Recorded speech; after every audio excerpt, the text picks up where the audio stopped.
John Bradus Watson nace en Greenville, Carolina del Sur, el 9 de enero de 1878. Muere en Nueva York el 25 de septiembre de 1958.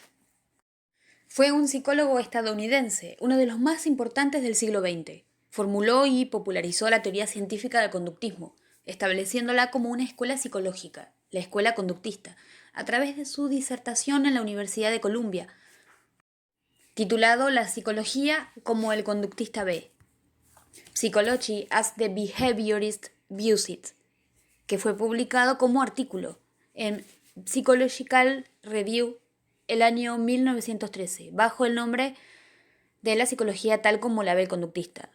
Gracias a su enfoque conductista, Watson realizó una investigación sobre el comportamiento animal, de múltiples especies, incluido el Homo sapiens, donde destacaban sobre la crianza de neonatos, niños y la publicidad. Fue el primer graduado del doctorado en psicología en la Universidad de Chicago. Es célebre la cita que él mismo admitió como exageración, en la que sostiene que tomando una docena de niños cualquiera y aplicando técnicas de modificación de conducta, podría conseguir cualquier tipo de persona que deseara. Decía, dame una docena de niños sanos, bien formados, para que los eduque, y yo me comprometo a elegir uno de ellos al azar, y adiestrarlo para que se convierta en un especialista de cualquier tipo que yo pueda escoger, médico, abogado, artista, hombre de negocios e incluso mendigo o ladrón, prescindiendo de su talento, inclinaciones, tendencias, aptitudes, vocaciones y raza de sus antepasados. Voy más allá de mis hechos, y lo admito, pero también lo han hecho los defensores de lo contrario, y lo han estado haciendo por muchos miles de años. Por favor, nótese que cuando este experimento se realice debe permitírseme especificar la manera en que sean criados los niños y el tipo de mundo en el que quieren vivir, en el que vivirán. Es conocido también por la formulación y realización de sus experimentos como el de Kerplunk, con Heavy Acar, y quizá el más polémico que realizó, de Little Albert, con Rosalie Reiner, entre muchos otros. Fue editor de Psychological Review de 1910 a 1915. Una encuesta de Review of General Psychology publicada en el 2002 clasificó a Watson como el 17º psicólogo más citado del siglo XX. Biografía. Vida temprana. John Browse Watson nació en Travel's Rest, Carolina del Sur, el 9 de enero de 1878. Su padre, Pickens Butler Watson, era alcohólico y dejó la familia para vivir con dos mujeres indias, cuando John tenía 13 años. Una transgresión que nunca perdonó. Su madre, Emma Kezia Watson, era una mujer muy religiosa que se adhirió a las prohibiciones de beber, fumar y bailar, nombrando a su hijo John como un prominente ministro bautista, con la esperanza de que lo ayude a recibir el llamado a predicar el Evangelio.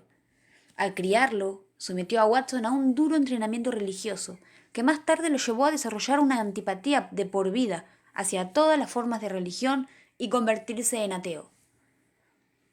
En un intento por escapar de la pobreza, la madre de Watson vendió su granja, trayendo a Watson y su familia a Greenville, Carolina del Sur, para brindarle una mejor oportunidad de éxito.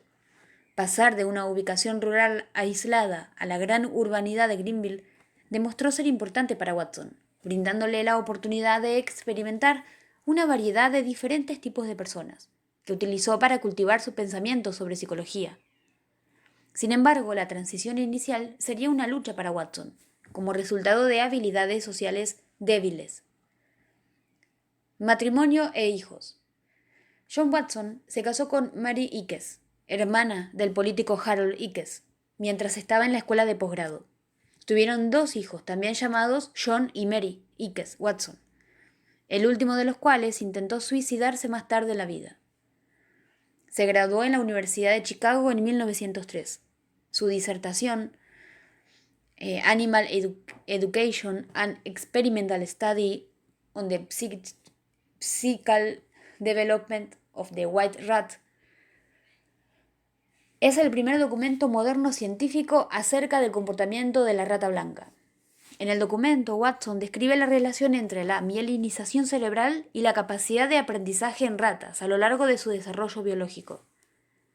Mary y su esposo Paul Hartley, tenían una hija llamada Meredith Hartley, quien participó en la serie televisiva Star Trek, Viaje a las Estrellas, que sufría unos problemas psicológicos que ella atribuyó a su crianza con las teorías de su abuelo.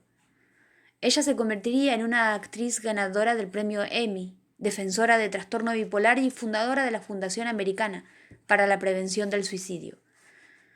Watson permaneció en la Universidad Johns Hopkins varios años realizando investigaciones acerca de la relación entre inputs sensoriales y aprendizaje y comportamiento de las aves. En octubre de 1920, Watson fue invitado a abandonar su cátedra en la Universidad Johns Hopkins, debido a los rumores que corrían acerca de la relación que mantenía con su asistente Rosalie Rayner, debido a que la esposa de Watson, Mary I, descubrió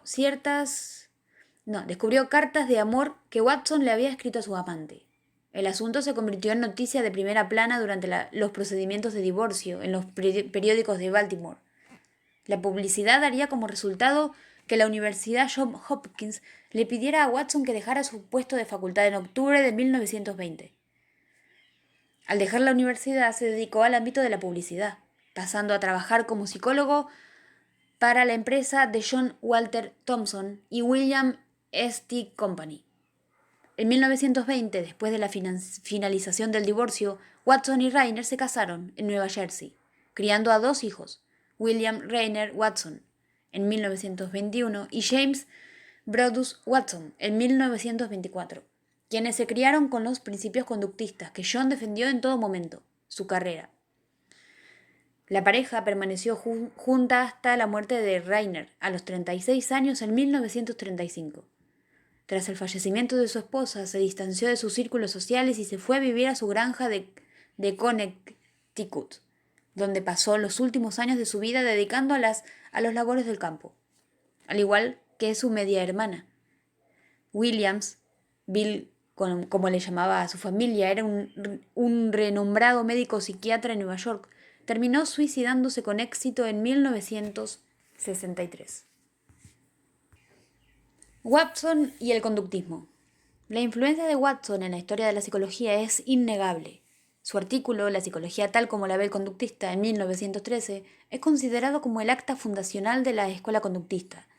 No obstante, la psicología conductista, como corriente psicológica, no hubiera sido posible sin los trabajos de autores como el fisiólogo ruso Iván Pavlov, padre del condicionamiento clásico, o Respondiente, que estableció el esquema estímulo-respuesta, y el americano Edward Thorndike, padre del condicionamiento operante, quien formulara la ley del efecto y la ley de repetición y cuya influencia sobre Skinner será decisiva.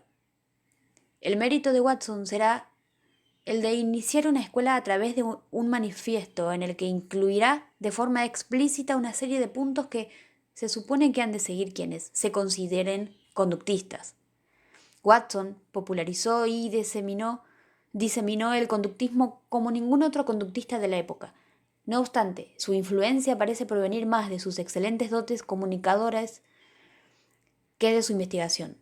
Uno de sus mayores admiradores, Hermestein, hace el siguiente comentario en la introducción a la obra póstuma de Watson, Comparative Psychology.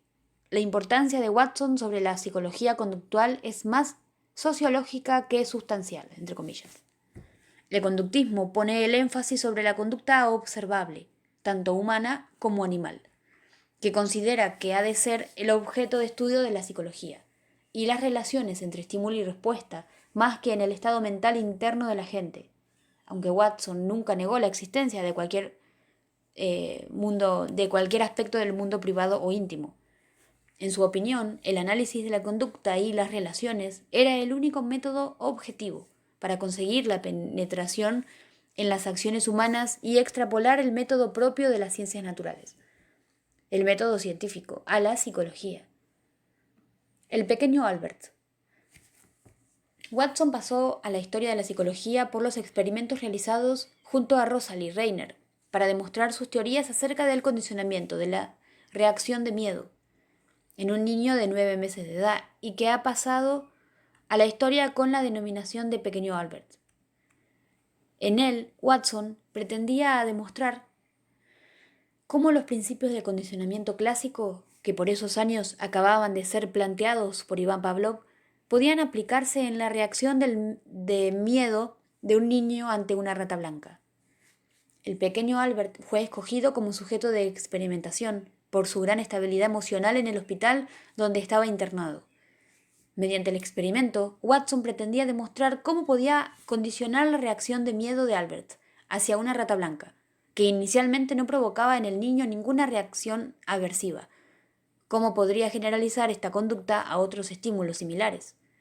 Y por último, ¿cómo eliminar esta conducta? Según describen Watson y Reiner, en 1920, los objetivos que perseguían con su experimento eran dar respuesta a las siguientes preguntas. ¿Puede condicionarse un niño para que tema a un animal que aparece simultáneamente con un ruido fuerte? ¿Se transferirá tal miedo a otros animales u objetos inanimados? ¿Cuánto persistirá tal miedo? El procedimiento seguido fue el siguiente. Se seleccionó a un niño sano de 9 meses, Albert, para el experimento. Se le examinó para determinar si existía en él un miedo previo a los objetos que se le iban a presentar, animales con pelo. Examen que fue negativo. Si se identificó un miedo a los sonidos fuertes. Sí, se le identificó un miedo a los sonidos fuertes, como golpear una lámina metálica con un martillo fuertemente.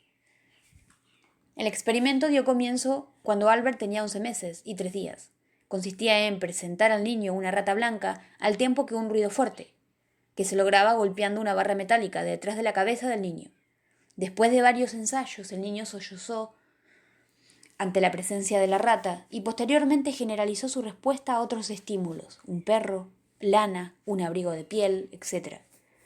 El experimento no pudo llegar a término, no alcanzándose la fase de descondicionamiento, debido a que Albert fue sacado de la unidad hospitalaria en que se encontraban antes de su conclusión. Implicaciones éticas. El experimento con el pequeño Albert abrió el debate sobre la ética a la hora de experimentar con seres humanos, contribuyendo al establecimiento de límites para este tipo de experimentos.